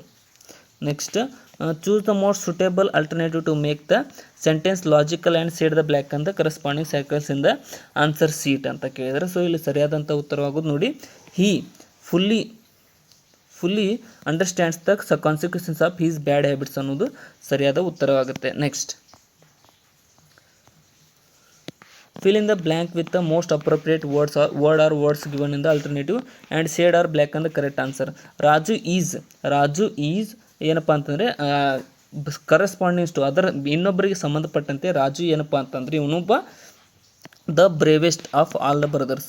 Raju is the bravest of all brothers ಅನ್ನೋದು ಸರಿಯಾದ ಆನ್ಸರ್ ಆಗುತ್ತೆ. ಇನ್ನು ಚೂಸ್ ದ ಅಪ್ರಾಪ್ರಿಯೇಟ್ ಕ್ವಶನ್ ಇಂದ ಕ್ವಶನ್ ಟ್ಯಾಗ್ ಅಂತ ಕೇಳಿದ್ದಾರೆ. ಸೊ ಇದರಲ್ಲಿ ನಾವು ಬಿಟ್ಟ ಸ್ಥಳದಲ್ಲಿ ಕ್ವಶನ್ ಟ್ಯಾಗ್ ಮಾಡಬೇಕು ಈ ವಾಕ್ಯವನ್ನು. The Afghanistan cricket team defeated the Australian cricket team. So ಇಲ್ಲಿ ಕ್ವಶನ್ ಟ್ಯಾಗ್ ಅಪ್ಲೈ ಮಾಡಿದಾಗ ಏನಾಗುತ್ತೆ ಅಂದರೆ ಡಿಡಂಟ್ ದೇ ಅಂತ ಹಾಕಿದರೆ ಕ್ವಶನ್ ಟ್ಯಾಗ್ ಆಗುತ್ತೆ. ಇಲ್ಲಿ ಕ್ವಶನ್ ಮಾಡಬೇಕಾಗುತ್ತೆ. ಸೊ ಇಲ್ಲಿ ನೋಡಿ, ಇದೊಂದು ಸೆಂಟೆನ್ಸ್ ಕೊಟ್ಟಿದ್ದಾರೆ, ಇದರಲ್ಲಿ ತಪ್ಪಾಗಿ ಎರರ್ನ ಕಂಡುಹಿಡಿಯಿರಿ ಅಂತ ಕೊಟ್ಟಿದ್ದಾರೆ. ಸೊ ಇಲ್ಲಿ ಸೆಂಟೆನ್ಸ್ನಲ್ಲಿ ಏನು ಎರರ್ ಇದೆ ಅಂತ ಅಂದರೆ ಇಲ್ಲಿ ಸರಿಯಾದಂಥ ಉತ್ತರ ನೋಡಿ, the students leave the school at 4 reach the home by 6 no error. So 4 ಗಂಟೆಗೆ ಸ್ಟೂಡೆಂಟ್ಸು ಶಾಲೆಯನ್ನು ಬಿಡ್ತಾರೆ ಮತ್ತು 6 ಗಂಟೆ ಅನ್ನೋಷ್ಟರೊಳಗಡೆ ಮನೆಯಲ್ಲಿರ್ತಾರೆ. ಸೊ ಇದರಲ್ಲಿ ಏನು ತಪ್ಪಪ್ಪ ಅಂತಂದರೆ ಸಿ ತಪ್ಪಾಗುತ್ತೆ ನೋಡಿ. Next Raju has 2 bicycles at home. So ಇದರಲ್ಲಿ ಬಿಟ್ಟಷ್ಟನ್ನು ತುಂಬಿ ಬರೆದಾಗ ಹ್ಯಾಸಂಟ್ ಹಿ ಕ್ವಶನ್ ಟ್ಯಾಗ್ ಮಾಡಿ ಅಂತ ಕೇಳಿದರೆ ಹ್ಯಾಸಂಟ್ ಹಿ ಅನ್ನೋದು ಸರಿಯಾದ ಆನ್ಸರ್ ಆಗುತ್ತೆ. Next on a rainy evening last week neither the kids nor the senior citizens dash in the park ಅನ್ನತ್ತೆ. ಸೊ ಇಲ್ಲಿ ಸರಿಯಾದಂಥ ಉತ್ತರ option B, were seen in the park ಅನ್ನೋದು ಸರಿಯಾದ ಉತ್ತರ. ಸೊ ಇಲ್ಲಿಗೆ ಇವತ್ತಿನ ಏನಪ್ಪ ಅಂತಂದರೆ ಇಂಗ್ಲೀಷ್ ಪ್ರಶ್ನೆಗಳು ಮುಕ್ತಾಯಗೊಂಡಿದ್ದಾವೆ. ಸೊ ಇವಾಗ ಕನ್ನಡದ ಪ್ರಶ್ನೆಗಳನ್ನು ನೋಡೋಣ ಬನ್ನಿ. ಆಲ್ರೆಡಿ 5 ಆಗಿದ್ದಾವೆ, ಇನ್ನೂ 30 ಕ್ವಶನ್ ಬರ್ತವೆ. ಅನ್ನದ ದಾರಿ ಈ ನುಡಿಗಟ್ಟಿನ ಅರ್ಥ ಏನು ಅಂತ ಕೇಳಿದ್ದಾರೆ. ಸೊ ಅನ್ನದ ದಾರಿ ಅನ್ನುವಂತಹ ನುಡಿಗಟ್ಟಿನ ಅರ್ಥ ಏನಪ್ಪ, ಬದುಕುವ ಮಾರ್ಗಕ್ಕೆ ಅನ್ನದ ದಾರಿ ಅಂತ ಕರೆಯಲಾಗುತ್ತದೆ. ಸೊ ಹೊಂದಿಸಿ ಬರೀರಿ. ಇಲ್ಲಿ ಹೊಂದಿಸಿ ಬರೆದಾಗ ಸರಿಯಾದಂಥ ಉತ್ತರವಾಗೋದು ನೋಡಿ, ಕನ್ನಡಿಯೊಳಗಿನ ಗಂಟು ಅಂದರೆ ಅಲಭ್ಯವಾದದ್ದು. ಕನ್ನಡಿ ಒಳಗಡೆ ಕಾಣೋದೆಲ್ಲ ಅಲಭ್ಯ ಅಂದರೆ ನಮಗೆ ಹೊರಗಡೆ ಸಿಗಂಗಿಲ್ಲ ಅಂತ. ಇನ್ನು ಹಲ್ಲು ಕಿಸಿ ಅಂತ ಅಂದರೆ ಇಲ್ಲಿ ನೋಡಿ, ಹಲ್ಲು ಕಿಸಿ ಅಂದರೆ ಇದು ಪೆಚ್ಚಾಗು. ಹಲ್ಲು ಕಿಸಿ ಅಂತಂದರೆ ಪೆಚ್ಚಾಗು ಆಗುತ್ತೆ. ಇನ್ನು ಕಾಡು ಪಾಲಾಗು ಅಂತಂದರೆ ಇದು ಪರದೇಶಿ ಆಗು. ಹೊಟ್ಟೆಯುರಿ ಅಂತ ಅಂದರೆ ಇಲ್ಲಿ ಹೊಂದಕ್ಕಂಥದ್ದು ಮಾತ್ಸರ್ಯ ಪಡು. ಇಲ್ಲಿ ಸರಿಯಾದ ಹೊಂದಾಣಿಕೆ ಆಪ್ಷನ್ ಎ ಆಗುತ್ತೆ. ನೆಕ್ಸ್ಟ್ ಈ ಕೆಳಗಿನ ಪದಗಳನ್ನು ಹೊಂದಿಸಿ ಬರೀರಿ ಅಂತ ಕೇಳಿದ್ದಾರೆ. ಸೊ ಇಲ್ಲಿ ಹೊಂದಿಸಿ ಬರೆದಾಗ ಈ ಸಮಾಸ ಬಗ್ಗೆ ಕೇಳಿದರೆ ಕವಿ ವಂದಿತ ಅನ್ನುವಂಥದ್ದು ಏನಪ್ಪ ಅಂತಂದರೆ ಇದು ತೃತೀಯ ತತ್ಪುರುಷ ಸಮಾಸವಾಗಿದೆ. ಕವಿ ವಂದಿತ ಅನ್ನುವಂಥದ್ದು. ನೆಕ್ಸ್ಟ್ ಹಗಲುಗಣಸು ಅನ್ನೋದು ಸಪ್ತಮಿ ತತ್ಪುರುಷ ಸಮಾಸ ಆಗುತ್ತೆ. ತೇರು ಮರ ಅನ್ನುವಂಥದ್ದೊಂದು ಚತುರ್ಥಿ ತತ್ಪುರುಷ ಸಮಾಸ. ಇನ್ನು ಧನರಕ್ಷಣೆ ಅನ್ನುವಂಥ ಷಷ್ಠಿ ತತ್ಪುರುಷ ಸಮಾಸ ಆಗುತ್ತೆ. ಇಲ್ಲಿ ಸರಿ ಅಂತಕ್ಕಂಥದ್ದು ಆಪ್ಷನ್ ಡಿ ಸರಿಯಾಗಿದೆ. ನೆಕ್ಸ್ಟ್ ಭಾರತ ಸಿಂಧು ರಶ್ಮಿ ಇದು ಸಾಹಿತ್ಯದ ಯಾವ ಪ್ರಕಾರಕ್ಕೆ ಸೇರಿದ ಕೃತಿಯಾಗಿದೆ ಅಂತ ಕೇಳಿದರೆ, ಸೊ ಇದೊಂದು ಮಹಾಕಾವ್ಯವಾಗಿದೆ. ಭಾರತದ ಸಿಂಧು ರಶ್ಮಿ ಅನ್ನುವಂಥದ್ದೊಂದು ಮಹಾಕಾವ್ಯ. ನೆಕ್ಸ್ಟ್ ಸ್ವತಂತ್ರವಾದ ವಿಭಕ್ತಿ ಪ್ರತ್ಯಯವಿಲ್ಲದ ವಿಭಕ್ತಿ ಯಾವುದು ಅಂತ ಕೇಳಿದರೆ, ಸೊ ಸ್ವತಂತ್ರವಾದ ವಿಭಕ್ತಿ ಪ್ರತ್ಯಯವಿಲ್ಲದೆ ಇರತಕ್ಕಂಥ ವಿಭಕ್ತಿ ಯಾವುದಪ್ಪ ಅಂತಂದರೆ ಇದು ಪಂಚಮಿ ವಿಭಕ್ತಿ ಪ್ರತ್ಯಯವಾಗಿದೆ. ಇನ್ನು ಪ್ರಕೃತಿ ವಿಭಕ್ತಿ ಅರ್ಥದಲ್ಲಿ ಪ್ರಯೋಗವಾಗುವ ವಿಭಕ್ತಿ ಯಾವುದು ಅಂತ ಕೇಳಿದರೆ, ಸೊ ಇಲ್ಲಿ ಸರಿಯಾದಂಥ ಉತ್ತರ ಆಪ್ಷನ್ ಸಿ, ಪ್ರಥಮ ವಿಭಕ್ತಿ ಪ್ರತ್ಯಯ ಪ್ರಕೃತಿ ವಿಭಕ್ತಿ ಅರ್ಥದಲ್ಲಿ ಪ್ರಯೋಗವಾಗುವಂತಹ ವಿಭಕ್ತಿಯಾಗಿದೆ. ನೆಕ್ಸ್ಟ್ ಕವಿಯಿಂದ ಕಾವ್ಯವು ಬರೆಯಲ್ಪಡುತ್ತದೆ. ಗೆರೆ ಎಳೆದ ವಾಕ್ಯದಲ್ಲಿ ಕರ್ತರಿ ರೂಪವನ್ನು ಬರೆಯಿರಿ ಅಂತ ಕೇಳಿದ್ದಾರೆ. ಸೊ ಕರ್ತರಿ ರೂಪದಲ್ಲಿ ಬರೆದಾಗ ಕವಿಯು ಕಾವ್ಯವನ್ನು ಬರೆಯುತ್ತಾನೆ ಅನ್ನೋದು ಒಂದು ಕರ್ತವ್ಯ ರೂಪವಾಗುತ್ತೆ. ನೆಕ್ಸ್ಟ್ ಮುಂದಿನ ಪದಗಳಲ್ಲಿ ಗುಂಪಿಗೆ ಸೇರಿದ ಪದವನ್ನು ಗುರುತಿಸಿರಿ. ಸೊ ಈ 4 ಪದಗಳಲ್ಲಿ ಗುಂಪಿಗೆ ಸೇರದೇ ಇರತಕ್ಕಂಥದ್ದು ರಾತ್ರಿ. ಮನೆ, ಗದ್ದೆ, ಮರ, ರಾತ್ರಿ. ಇದರಲ್ಲಿ ರಾತ್ರಿ ಗುಂಪಿಗೆ ಸೇರುವುದಿಲ್ಲ. ನೆಕ್ಸ್ಟ್ ಹೇಳಿಕೆ ಎರಲವ 5 ಅಕ್ಷರಗಳನ್ನು ಎನ್ ಅಕ್ಷರಗಳೆನ್ನುವರು. ಸಮರ್ಥನೆ ಈ ಉ ಊರು ಸ್ವರಗಳ ಸವರ್ಣವಲ್ಲದ ಸ್ವರಗಳು ಎದುರಾಗಿ ಬಂದಾಗ ಈಗೆ ಯ ಊಗೆ ಗೆವ್ ಮತ್ತು ರೂಗೆ ರಗಳು ಆದೇಶವಾಗಿ ಬರುವುದು ಎನ್ ಸಂಧಿ ಅಂತ ಕರೀತಾರೆ. ಇಲ್ಲಿ ಸರಿಯಾದದ್ದು ಯಾವುದು ಅಂತ ಕೇಳಿದ್ದಾರೆ. ಸೊ ಇಲ್ಲಿ ನೋಡಿ ಎನ್ ಅಕ್ಷರಗಳು ಮತ್ತು ಎನ್ ಸಂಧಿಗಳು 2 ವಾಕ್ಯಗಳನ್ನು ಕೊಟ್ಟಿದ್ದಾರೆ. ಇಲ್ಲಿ ಸರಿಯಾಗಿರ್ತಕ್ಕಂಥದ್ದು ಆಪ್ಷನ್ ಡಿ. ಹೇಳಿಕೆಯು ಸರಿಯಾಗಿದೆ, ಸಮರ್ಥನೆಯೂ ಕೂಡ ಸರಿಯಾಗಿದೆ. ಎರಡೂ ಇಲ್ಲಿ ಸರಿಯಾದ ಹೊಂದಾಣಿಕೆಯಾಗಿದೆ ಎನ್ ಸಂಧಿಗೆ ಸಂಬಂಧಪಟ್ಟಂತೆ. ಹಳ್ಳಿಗಳಲ್ಲಿ ಎಲ್ಲರ ಮನೆಗಳಲ್ಲಿ ಎತ್ತರವಾದ ತೆಂಗಿನ ಮರಗಳು ಇರುತ್ತವೆ. ಅಡಿಗರೆ ಎಳೆದ ಪದ ನಾಮಪದಗಳ ಯಾವ ಬಗೆಗಿನ ಸೇರಿದೆ ಅಂತ ಕೇಳಿದರೆ, ಸೊ ಎತ್ತರವಾದ ಅನ್ನುವಂಥದ್ದು ಯಾವ ನಾಮಪದ ಅಂತಂದರೆ ಇದು ಗುಣವಾಚಕವಾಗುತ್ತೆ. ನೆಕ್ಸ್ಟ್, ದೇವರು ಲೋಕವನ್ನು ರಕ್ಷಿಸುವನು. ಈ ವಾಕ್ಯದಲ್ಲಿ ಬಂದಿರುವ ಕರ್ತೃಪದವನ್ನು ಗುರುತಿಸಿರಿ ಅಂತ ಕೇಳಿದ್ದಾರೆ. ಸೊ ಈ ವಾಕ್ಯದಲ್ಲಿ ದೇವರು ಅನ್ನುವಂಥದ್ದು ಕರ್ತೃಪದವಾಗಿದೆ. ಇನ್ನು ವೈರವಿತ್ತಂಡಕ್ಕೆ ಪದದ ಸರಿಯಾದ ವಿಭಜನೆ ಯಾವುದು ಅಂತ ಕೇಳಿದರೆ, ಸೊ ಅಂದರೆ ಅದನ್ನು ಬಿಡಿಸಿ ಬರೆದಾಗ ಸರಿಯಾಗಿರ್ತಕ್ಕಂಥದ್ದು ವೈರವು ಪ್ಲಸ್ ಇತ್ತಂಡಕ್ಕೆ ಅನ್ನೋದು ಆಪ್ಷನ್ ಡಿ ಸರಿಯಾಗಿದೆ. ನೆಕ್ಸ್ಟ್, ಈ ಮುಂದಿನ ಆಯ್ಕೆಗಳಲ್ಲಿ ಯಾವುದು ಪ್ರಥಮ ಪುರುಷ ಸರ್ವನಾಮಗಳಲ್ಲ ಅಂತ ಕೇಳಿದರೆ, ಸೊ ಇದರಲ್ಲಿ ಆಪ್ಷನ್ ಎ ನೀನು ಅನ್ನುವಂಥದ್ದು ಪ್ರಥಮ ಪುರುಷ ಸರ್ವನಾಮವಾಗುವುದಿಲ್ಲ. ಇನ್ನು ನಿನಗೆ ಒಳ್ಳೆಯದಾಗಲಿ ಇದು ಕ್ರಿಯಾಪದದ ಯಾವ ರೂಪವಾಗಿದೆ ಅಂತ ಕೇಳಿದರೆ, ಸೊ ಇಲ್ಲಿ ಸರಿಯಾದಂಥ ಉತ್ತರ ಇದೊಂದು ವಿದ್ಯಾರ್ಥಕ ರೂಪವಾಗಿದೆ, ಕ್ರಿಯಾಪದದ ವಿದ್ಯಾರ್ಥಕ ರೂಪ. ನೆಕ್ಸ್ಟ್, ಬನ್ನಿ ಬನ್ನಿ ಕುಳಿತುಕೊಳ್ಳಿ ಎಂಬ ವಾಕ್ಯದಲ್ಲಿ ಬಂದಿರುವ ದ್ವಿರುಕ್ತಿಯನ್ನು ಯಾವ ಅರ್ಥದಲ್ಲಿ ಬಳಸಲಾಗಿದೆ ಅಂತ ಕೇಳಿದರೆ, ಸೊ ಈ ದ್ವಿರುಕ್ತಿಯನ್ನು ಆಪ್ಷನ್ ಸಿ ಸಂಭ್ರಮದಲ್ಲಿ ಬಳಸಲಾಗಿದೆ. ಇನ್ನು ಈ ಮುಂದಿನವುಗಳಲ್ಲಿ ಏಕಾಕ್ಷರ ಧಾತುವನ್ನು ಗುರುತಿಸಿರಿ ಅಂತ ಕೇಳಿದರೆ, ಸೊ ಇವುಗಳಲ್ಲಿ ಆಪ್ಷನ್ ಸಿ ಮೀ ಅನ್ನುವಂಥದ್ದು ಒಂದು ಏಕಾಕ್ಷರ ಧಾತುವಾಗಿದೆ. ನೆಕ್ಸ್ಟ್, ಇಲ್ಲಿ ಹೊಂದಿಸಿ ಬರೀರಿ ಅಂತ ಕೇಳಿದರೆ, ಸೊ ಇಲ್ಲಿ ಹೊಂದಿಸಿ ಬರೆದಾಗ ಸರಿ ಹೊಂದತಕ್ಕಂಥದ್ದು ನೋಡಿ ಏನಪ್ಪ ಅಂತಂದರೆ ಆಗಮನ ಅದಕ್ಕೆ ವಿಪೋಸಿಟ್ ನಿರ್ಗಮನ, ವಿರುದ್ಧಾರ್ಥಕ ಪದ ಸಂಯೋಜನೆಯನ್ನು ಹೊಂದಿಸಿ ಬರೆಯಿರಿ ಅಂತ ಕೇಳಿದರೆ, ತೇಲುಗೆ ಮುಳುಗು ಅನ್ನುವುದು ವಿರುದ್ಧಾರ್ಥಕ ಪದ ಆಗುತ್ತೆ. ದೀರ್ಘ ಅಂತಂದರೆ ದೀರ್ಘಕ್ಕೆ ವಿರುದ್ಧಾರ್ಥಕ ಪದ ಏನಪ್ಪ ಅಂತಂದರೆ ಇಲ್ಲಿ ಸರಿಯಾದದ್ದು ಆಪ್ಷನ್ ಋಸ್ವ. ದೀರ್ಘ ಅಂತಂದರೆ ಋಸ್ವ. ಇನ್ನು ಶಿಸ್ತು ಅಶಿಸ್ತು, ಇಲ್ಲಿ ಸರಿತಕ್ಕಂಥದ್ದು ಆಪ್ಷನ್ ಬಿ. ನೆಕ್ಸ್ಟ್, ಕನ್ನಡದಲ್ಲಿ ಒಂದು ನಿಯಮಿತ ಉಚ್ಚಾರವಿಲ್ಲದ ಅಕ್ಷರ ಯಾವುದು ಅಂತ ಕೇಳಿದ್ದಾರೆ. ಸೊ ಕನ್ನಡದಲ್ಲಿ ಒಂದು ನಿಯಮಿತ ಉಚ್ಚಾರವಿಲ್ಲದ ಅಕ್ಷರ ಅನುಸ್ವಾರವಾಗಿದೆ. ಇನ್ನು ಊರಿನ ಬೆಸ್ತರಿಗೆ ಅದೇ ಹಬ್ಬ ತೆರೆತರಣ ಮೀನುಗಳಿವೆ, ಅವುಗಳ ನಡುವೆ ಒಂದೊಂದು ವಿಷದ ಹಾವು ಇರುವುದು ಉಂಟು. ಈ ವಾಕ್ಯದಲ್ಲಿ ಸರಿಯಾದ ಚಿಹ್ನೆಗಳನ್ನು ಬಳಸಿದ ಆಯ್ಕೆಯನ್ನು ಗುರುತಿಸಿರಿ ಅಂತ ಕೇಳಿದರೆ, ಸೊ ಈ ವಾಕ್ಯದಲ್ಲಿ ಸರಿಯಾದ ಚಿಹ್ನೆಯನ್ನು ಬಳಸಿದಾಗ ಆಪ್ಷನ್ ಸಿ ಸರಿಯಾಗುತ್ತೆ. ಊರಿನ ಬೆಸ್ತರಿಗೆ ಅದೇ ಹಬ್ಬ ತೆರೆತರಣ ಮೀನುಗಳಿವೆ, ಅವುಗಳ ನಡುವೆ ಒಂದೊಂದು ವಿಷದ ಹಾವು ಇರುವುದು ಉಂಟು. ಆಪ್ಷನ್ ಸಿ ಇಲ್ಲಿ ಸರಿಯಾದಂಥ ಹೊಂದಾಣಿಕೆ ಆಗುತ್ತೆ. ನೆಕ್ಸ್ಟ್, ಸಾಮಜ ಪದದ ಅರ್ಥ ಏನು ಅಂತ ಕೇಳಿದರೆ, ಸೊ ಸಾಮಜ ಪದದ ಅರ್ಥ ಏನಪ್ಪ ಅಂತಂದರೆ ಆಣೆ. ಸಾಮಜ ಅಂತಂದರೆ ಆಣೆ ಅಂತ ಕರೆಯಲಾಗುತ್ತದೆ. ಇನ್ನು ಕೊನೆಯದಾಗಿ ಈ ಮುಂದೆ ಸೂಚಿಸಿರುವ ಯಾವ ಮರವನ್ನು ಶಾಲ್ಮಲಿ ಎಂಬ ಪದದಿಂದ ಗುರುತಿಸುತ್ತಾರೆ ಅಂತ ಅಂದರೆ ಇಲ್ಲಿ ಸರಿಯಾದಂತಹ ಉತ್ತರ ಆಪ್ಷನ್ ಡಿ ಆಗುತ್ತೆ. ಬೂರುಗ ಮರವನ್ನು ಶಾಲ್ಮಲಿ ಅನ್ನುವಂತಹ ಪದದಿಂದ ಕೂಡ ಗುರುತಿಸುತ್ತಾರೆ. ನೆಕ್ಸ್ಟ್, ಇನ್ನು ಈ ಕೆಳಗಿನವುಗಳನ್ನು ಹೊಂದಿಸಿ ಬರೆಯಿರಿ. ಸೊ ಇಲ್ಲಿ ಹೊಂದಿಸಿ ಬರೆಯುವಾಗ ಸರಿಯಾಗಿರ್ತಕ್ಕಂಥದ್ದು ಪಾದುಕ ಅಂತಂದರೆ ಹಾವುಗೆ ಆಗುತ್ತೆ. ಇನ್ನು ಪ್ರಾಕ್ಷಾಲ ಅಂತಂದರೆ ಇದು ಪಚ್ಚಳ. ಇನ್ನು ಮಲ್ಹಣ ಅನ್ನುವಂಥದ್ದು ಇದೊಂದು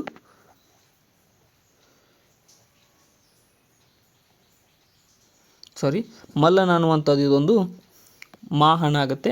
ಇನ್ನು ಮಧ್ಯಾಹ್ನ ಅನ್ನುವಂಥದ್ದು ಒಂದು ಮೇನ. ಇಲ್ಲಿ ಸರಿಯಾದಂಥ ಉತ್ತರ ಆಪ್ಷನ್ ಬಿ. ನೆಕ್ಸ್ಟ್,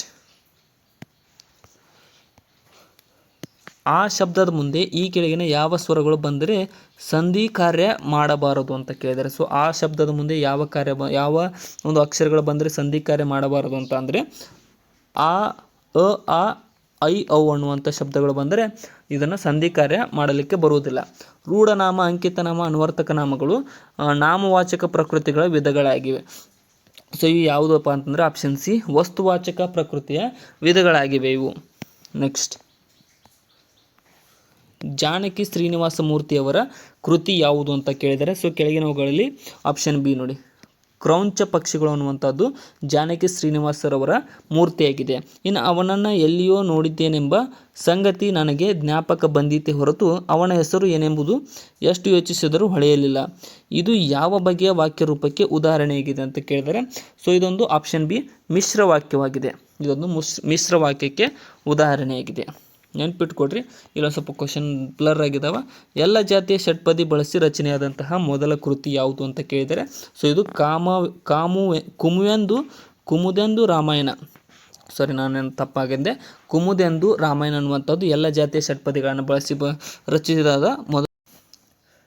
ಇಲ್ಲಿ ನೋಡಿ ಏನು ಕೇಳಿದರೆ, ಹೊಂದಿಸಿ ಬರೆಯಿರಿ ಅಂತ ಕೇಳಿದ್ದಾರೆ. ಸೊ ಚನ್ನವೀರ್ ಕಣಿವೀರ್ ಅವರು ಏನಪ್ಪ ಅಂತಂದರೆ ಜೀವಧ್ವನಿ ಅನ್ನುವಂಥ ಲೇಖನವನ್ನು ರಚಿಸಿದ್ದಾರೆ. ಸುಜನಾರ್ ಅವರು ಏನಪ್ಪ ಅಂತಂದರೆ ಇವರು ಯುಗ ಸಂಧಾನ ಅನ್ನುವಂಥ ಕೃತಿಯನ್ನು ರಚಿಸಿದ್ದಾರೆ. KS ನರಸಿಂಹಸ್ವಾಮಿರವರು ತೆರೆದ ಬಾಗಿಲು ಕೃತಿಯನ್ನು ರಚಿಸಿದ್ದಾರೆ. ಅದೇ ರೀತಿಯಾಗಿ ಗೀತಾ ನಾಗಭೂಷಣ್ ರವರು ಏನಪ್ಪ ಅಂತಂದರೆ ಬದುಕು ಕೃತಿಯನ್ನು ರಚಿಸಿದ್ದಾರೆ. ಕುಂವಿಯರವರು ಏನಪ್ಪ ಅಂತಂದರೆ ಇವರು ಅರಮನೆ ಅನ್ನುವಂಥ ಕೃತಿಯನ್ನು ರಚಿಸಿದ್ದಾರೆ. ಇಲ್ಲಿ ಸರಿಯಾದ ಹೊಂದಾಣಿಕೆ ಆಪ್ಷನ್ ಡಿ ಆಗುತ್ತೆ. ನೆಕ್ಸ್ಟ್ ಕ್ವಶನ್ ಪೇಪರ್ ಸ್ವಲ್ಪ ಟಫ್ ಅನಿಸಿದ್ರು, ಇದೇ ಟೈಪ್ ಬರ್ತಿರ್ತಾರೆ ಕ್ವಶನ್ ಪೇಪರ್. ಈ ಮುಂದಿನವುಗಳಲ್ಲಿ ಗುಂಪಿಗೆ ಸೇರದೇ ಇರುವುದನ್ನು ಗುರುತಿಸಿರಿ ಅಂತ ಕೇಳಿದ್ದಾರೆ. ಸೊ ಇಲ್ಲಿ ಗುಂಪಿಗೆ ಸೇರದೇ ಇರತಕ್ಕಂಥದ್ದು ಸಂಕ್ರಾಂತಿ, ತಲೆದಂಡ, ಮಹಾಚೈತ್ರ ಅನ್ನುವಂಥದ್ದು ಗುಂಪಿಗೆ ಸೇರದೇ ಇರತಕ್ಕಂಥ ಪದ ಇದಾಗಿದೆ. ಇನ್ನು ಅರಂಕುಶ ವಿಟ್ಟೋಡಂ ನೆನೆದುವಣ್ಣ ಮಣಂ ಬನವಾಸಿ ದೇಶಮಂ ಪ್ರಸಿದ್ಧವಾದ ಈ ಹೇಳಿಕೆ ಯಾವ ಕವಿಯದ್ದಪ್ಪ ಅಂತಂದರೆ ಇದು ಸರಿಯಾದ ಉತ್ತರ ಆಪ್ಷನ್ ಡಿ, ಪಂಪನು ಬರೆದಂತಹ ಒಂದು ವಾಕ್ಯವಾಗಿದೆ ಇದು. ನೆಕ್ಸ್ಟ್, ಸೊ ಇಲ್ಲಿ ಈಗ ಏನು 30 ಕ್ವಶನ್ಗಳು ಏನಿದಾವಲ್ಲ ಇವು ಕಂಪ್ಯೂಟರ್ಗೆ ಸಂಬಂಧಪಟ್ಟಂಥ ಕ್ವಶನ್ಗಳಾಗಿದ್ದಾವೆ. ಇಲ್ಲಿ ಕೂಡ ಒಂದು ಸ್ವಲ್ಪ ಡಿಫಿಕಲ್ಟ್ ಅನ್ನಿಸ್ಬೋದು, ಬಟ್ ನೋಡ್ಕೊಡ್ರಿ, ಏನಪ್ಪ ಅಂತಂದರೆ ಯಾವುದನ್ನು ಸ್ಕಿಪ್ ಮಾಡೋಕ್ಕಾಗಲ್ಲ, ಇದೇ ಟೈಪ್ ಬರುತ್ತೆ. ಕೆಳಗಿನವುಗಳಲ್ಲಿ ಯಾವ ವಾಕ್ಯಗಳು ಸರಿಯಾಗಿವೆ ಅಂತ ಕೇಳ್ತಾರೆ. ಸೊ ಇಲ್ಲಿ ನೋಡಿ ಯಾವ ವಾಕ್ಯಗಳು ಸರಿಯಾಗಿದ್ದಾವೆ ಅಂತಂದರೆ ಇಲ್ಲಿ ನೋಡಿ ಮೊದಲ ಹೇಳಿಕೆ ಏನು ಹೇಳ್ತಾನೆ, ಲೆವೆಲ್ 1 ಕ್ಯಾಶ್ CPU ಒಳಗೆ ಇರುತ್ತದೆ ಅಂತ ಕೇಳಿದರೆ. ಸೊ ಇದು ಕೂಡ ಸರಿ, ಇದು ಒಂದೇ ಸರಿ. ಏನಂತಂದರೆ ಕ್ಯಾಶ್ CPU ಒಳಗಡೆ ಲೆವೆಲ್ 1 ಇರುತ್ತೆ. ಲೆವೆಲ್ 2 ಅನ್ನುವಂಥದ್ದು L2 ಅನ್ನುವಂಥ ಕ್ಯಾಶ್ ಗಣಕಯಂತ್ರದ ಮದರ್ ಬೋರ್ಡ್ ಮೇಲೆ ಸ್ಥಾಪಿತವಾಗಿರುತ್ತೆ, ಇದು ಕೂಡ ಸರಿ. ಇನ್ನು ಕ್ಯಾಶ್ ಮೆಮೊರಿ, ಕ್ಯಾಶ್ ಅಲ್ಲದು ಕ್ಯಾಚ್ ಮೆಮೊರಿ ಡಾಟಾ ತಾತ್ಕಾಲಿಕವಾಗಿಯೂ ಸಂಗ್ರಹಿಸಲ್ಪಡುತ್ತದೆ, ಇದು ಕೂಡ ಸರಿಯಾಗಿದೆ. ಇಲ್ಲಿ 3 ಹೇಳಿಕೆಗಳು ಸರಿಯಾಗಿದ್ದಾವೆ. ನೆಕ್ಸ್ಟ್,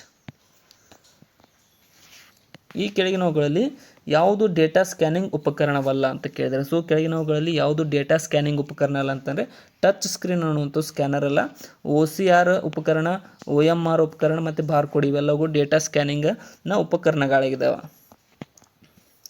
ಇಲ್ಲಿ ಹೊಂದಿಸಿ ಬರೆಯಿರಿ ಅಂತ ಕೇಳಿದರೆ ಇವುಗಳನ್ನ ಹೊಂದಿಸಿ ಬರೆದಾಗ ನೋಡಿ SMPSನ ಒಂದು ಇದು ಏನಪ್ಪ ಅಂತಂದರೆ ಇಲ್ಲಿ ಸರಿಯಾದಂಥ ಉತ್ತರ SMPS ಅಂತಂದರೆ ಕಂಪ್ಯೂಟರ್ನ ಭಾಗಗಳಿಗೆ ವಿದ್ಯುತ್ ಪೂರೈಕೆ ಮಾಡುವ ಇದರ ಕಾರ್ಯ ಆಗಿದೆ. SMPS ಕಂಪ್ಯೂಟರ್ನ ಭಾಗಗಳಿಗೆ ಈ ವಿದ್ಯುತ್ ಉಪಕರಣ ಮಾಡುತ್ತೆ.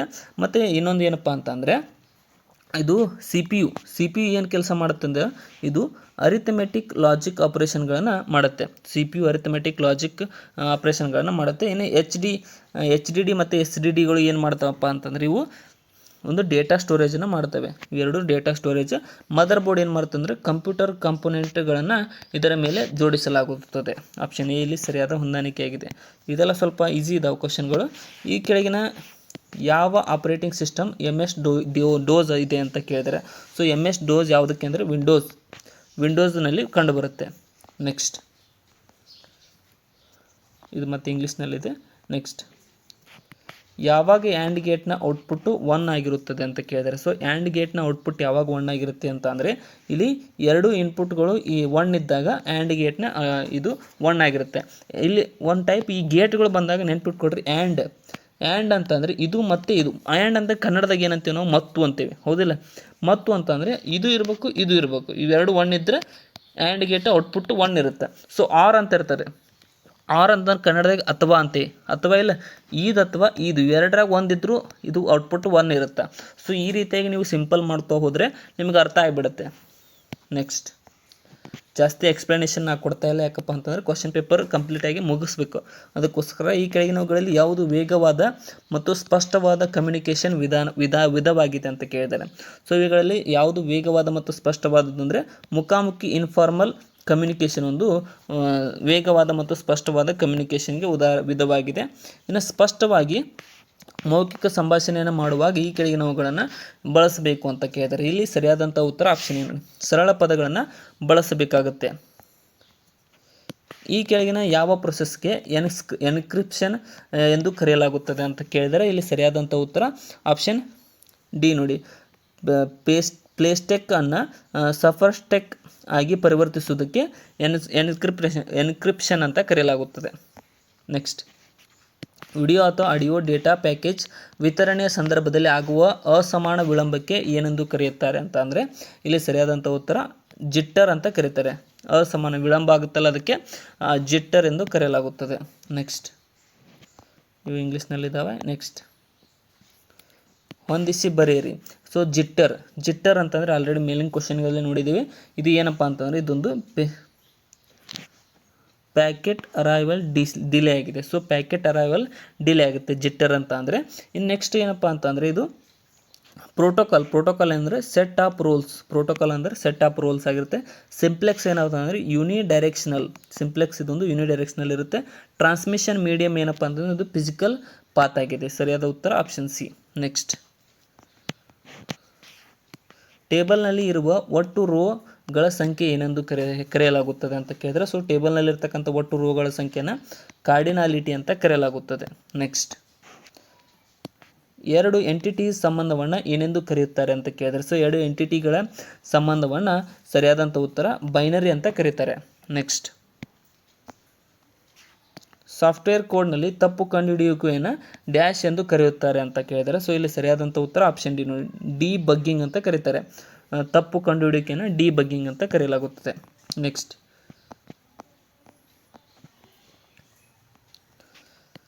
ಲಾಗಿನ್ ನೇಮ್ ಮತ್ತು ಪಾಸ್ವರ್ಡ್ ಪರಿಶೀಲನೆಯನ್ನು ಕಂಪ್ಯೂಟರ್ ಟರ್ಮಿನಾಲಜಿಯಲ್ಲಿ ಏನೆಂದು ಕರೀತಾರೆ ಅಂತ ಕೇಳಿದರೆ, ಸೊ ಲಾಗಿನ್ ಮತ್ತು ಪಾಸ್ವರ್ಡನ್ನು ಏನೆಂದು ಕರೀತಾರೆ ಅಂತ ಅಂದರೆ ಇಲ್ಲಿ ಸರಿಯಾದಂಥ ಉತ್ತರ ಅಥೆಂಟಿಫಿಕೇಷನ್ ಅಂತ ಕರೀತಾರೆ. ಅಥೆಂಟಿಕೇಷನ್ ಅಂದರೆ ಅಥರೈಸೇಷನ್ ಅಥವಾ ನೀವು ರೋಬೋಟ್ ಹೌದು ಅಲ್ಲೋ ಅಂತ ಕೇಳ್ತಲ್ಲ ಒಂದೊಂದ್ಸಲ, ಆ ರೀತಿಯಾದ ಒಂದು ಲಾಗಿನ್ಗೆ ಅಥೆಂಟಿಕೇಷನ್ ಅಂತ ಕರೀತಾರೆ. ಇನ್ನು ಕ್ಲಿಕ್ ಹೀಲ್, ನಾರ್ಟಾನ್ ಮತ್ತು ಸ್ಮಾರ್ಟ್ ಬರ್ಡಾಗ್ ಮೆಕಾಪಿಗಳು ಈ ಕೆಳಗಿನ ಯಾವುದಕ್ಕೆ ಉದಾಹರಣೆಗಳು ಅಂತ ಅಂದರೆ ಇಲ್ಲಿ ಸರಿಯಾದಂಥ ಉತ್ತರ ಆಪ್ಷನ್ ಬಿ ಆ್ಯಂಟಿವೈರಸ್ಗೆ ಇವೆರಡು ಉದಾಹರಣೆಗಳಾಗಿವೆ. ನೆಕ್ಸ್ಟ್ ಈ ಕೆಳಗಿನ ಯಾವ ಗಣಕಯಂತ್ರ ಒಂದೇ ಸಮಯದಲ್ಲಿ 50,000ವರೆಗೆ ಬಳಕೆದಾರರ ಕೆಲಸವನ್ನು ಮಾಡುತ್ತದೆ ಅಂತ ಕೇಳಿದರೆ, ಸೊ ಇಲ್ಲಿ ಸರಿಯಾದಂಥ ಉತ್ತರ ಆಪ್ಷನ್ ಡಿ ಮೇನ್ ಫ್ರೇಮ್ ಕಂಪ್ಯೂಟರ್ಸ್ಗಳು ಒಂದೇ ಸಮಯದಲ್ಲಿ 50,000ವರೆಗೆ ಬಳಕೆದಾರರ ಕೆಲಸವನ್ನು ಮಾಡುತ್ತವೆ. ಇನ್ನು ರಿಮೋಟ್ ನಿರ್ವಹಣೆಗೆ ಈ ಕೆಳಗಿನ ಯಾವ ಅಂತರ್ಜಾಲ ಸೇವೆಯನ್ನು ಬಳಸುತ್ತಾರೆ ಅಂತ ಅಂದರೆ ಇಲ್ಲಿ ಸರಿಯಾದಂಥ ಉತ್ತರ ಆಪ್ಷನ್ ಡಿ ನೋಡಿ ಟೆಲ್ನೆಟ್ಟನ್ನು ಬಳಸಲಾಗುತ್ತದೆ ರಿಮೋಟ್ ನಿರ್ವಹಣೆಗೆ. ನೆಕ್ಸ್ಟ್ ಕೆಳಗಿನವುಗಳಲ್ಲಿ ಯಾವುದು ಆಕ್ಟಲ್ ನಂಬರ್ಗಳಲ್ಲ ಅಂತ ಕೇಳಿದರೆ, ಸೊ ಈ ಕೆಳಗಿನವುಗಳಲ್ಲಿ ಆಕ್ಟಲ್ ಅಂತ ಅಂದರೆ 8. ಇಲ್ಲಿ ಸರಿಯಾದಂಥ ಉತ್ತರ ಆಪ್ಷನ್ ಡಿ ನೋಡಿ ಬಿ ಮತ್ತು ಸಿ ಇವೆರಡು ಆಕ್ಟಲ್ ನಂಬರ್ಗಳಾಗಿರುವುದಿಲ್ಲ. ನೆಕ್ಸ್ಟ್ ಕೆಳಗಿನವುಗಳಲ್ಲಿ ಯಾವುದು ಮಾನ್ಯವಾದ ಬೈನರಿ ಸಂಖ್ಯೆ ಅಲ್ಲ ಅಂತ ಕೇಳಿದರೆ, ಸೊ ಬೈನರಿ ಸಂಖ್ಯೆ ಅಂತ ನೆನ್ಪಿಟ್ಕೊಳ್ರಿ 1 ಮತ್ತು 0 ಇರಬೇಕು. ಇದನ್ನು ಬಿಟ್ಟು ಬೇರೆ ಯಾವುದೇ ನಂಬರ್ ಕಂಡ್ರೂ ಅದು ಬೈನರಿ ಸಂಖ್ಯೆ ಆಗಿರುವುದಿಲ್ಲ. ಆಪ್ಷನ್ ಸಿ ಇಲ್ಲಿ ಬೈನರಿ ಸಂಖ್ಯೆ ಅಲ್ಲ ಇಲ್ಲಿ. ನೆಕ್ಸ್ಟ್ ಇಮೇಲ್ ಸಂಯೋಜನೆಯಲ್ಲಿ BCCಯ ಸಂಕ್ಷಿಪ್ತ ರೂಪವೇನು ಅಂತ ಕೇಳಿದರೆ, ಸೊ BCCಯ ಫುಲ್ ಫಾರ್ಮ್ ಏನಪ್ಪ ಅಂತಂದರೆ ಸರಿಯಾದಂಥ ಉತ್ತರ blind carbon copy. Option A ನೋಡಿ ಬ್ಲೈಂಡ್ ಕಾರ್ಬನ್ ಕಾಪಿ ಆಗಿದೆ. ನೆಕ್ಸ್ಟ್ ಈ ಚಿಹ್ನೆ ಏನಿದೆಯಲ್ಲ ಈ ಚಿಹ್ನೆಯನ್ನು ಯಾತಕ್ಕಾಗಿ ಬಳಸಲಾಗುತ್ತದೆ ಅಂತ ಕೇಳಿದರೆ, ಸೊ MS Excelನಲ್ಲಿ ಈ ಚಿಹ್ನೆ ಎದಕ್ಕೆ ಬಳಸ್ತಾರಪ್ಪ ಅಂತಂದರೆ ಇದನ್ನು ಆಟೋಸಮ್ಗೆ ಬಳಸಲಾಗುತ್ತದೆ, ಆಟೋಸಮ್ಗೆ. ನೆಕ್ಸ್ಟ್ ನಮ್ಮ ಗಣಕಯಂತ್ರದಲ್ಲಿರೋ ಪ್ರೋಗ್ರಾಮನ್ನು ಇನ್ಸ್ಟಾಲ್ ಮಾಡಲು ವಿಂಡೋಸ್ನಲ್ಲಿ ಕಂಟ್ರೋಲ್ ಪ್ಯಾನಲ್ಗೆ ಯಾವುದನ್ನು ಆಯ್ಕೆ ಮಾಡಲು ಬಳಸಲಾಗುತ್ತದೆ ಅಂತ ಕೇಳಿದರೆ, ಸೊ ಇಲ್ಲಿ ಸರಿಯಾದಂಥ ಉತ್ತರ ಆಪ್ಷನ್ ಸಿ ನೋಡಿ ಪ್ರೋಗ್ರಾಮ್ ಮತ್ತು ಫೀಚರ್ಸ್ಗೆ ಈ ಒಂದು ಆಯ್ಕೆ ಮಾಡಲು ಬಳಸಲಾಗುತ್ತದೆ. ನೆಕ್ಸ್ಟ್ ಕಂಪ್ಯೂಟರ್ ಪರದೆಯನ್ನು ರಿಫ್ರೆಶ್ ಮಾಡಲು ಡ್ಯಾಶ್ ಬಟನ್ನ ವಿಂಡೋಸ್ ಆಪರೇಟಿಂಗ್ ಸಿಸ್ಟಮ್ನಲ್ಲಿ ಬಳಸುತ್ತಾರೆ ಅಂತ ಕೇಳಿದರೆ, ಸೊ ಇಲ್ಲಿ ಸರಿಯಾದಂಥ ಉತ್ತರ F6 ಕಂಪ್ಯೂಟರ್ ಪ್ರೋಗ್ರಾಮ್ನಲ್ಲಿ ರಿಫ್ರೆಶ್ ಮಾಡಲು ಬಳಸಲಾಗುತ್ತದೆ.